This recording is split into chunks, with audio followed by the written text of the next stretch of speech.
How she go home, boys? Mike here. Welcome back to Grampie's workshop. I'm glad you're here, but I'm barely here. You know what? I don't know. I got the flu or the grip or something got a hold of me this week. I just feeling miserable. Filled with arthritis, of course. I can hardly move.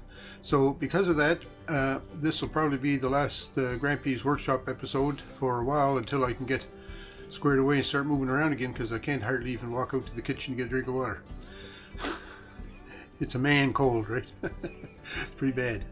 There's never been anything in the annals of medical science as bad as this. But anyways, I'll have no video today, but I'm working on a project that's probably going to be a 3 or 4 parter, and that'll be coming up as soon as I can get my pins going again and get my legs under me and get back at her. So thanks a lot for watching. Thanks for all your comments, and thanks for all the new subscribers, and thanks to all my old subscribers for being there for all my videos. I sure do appreciate that. And don't forget to thumbs up me. I'd use both hands, but my my left arm is pretty well useless right now. Have a great week, folks. I sure hope you're feeling good and start to enjoy the nice summer weather, although it's miserable here today. Have a great week, folks, and hopefully I'll see you soon, but this will be the last video for a little bit anyways, because I don't foresee this getting any better next week either. Take care. We'll talk to you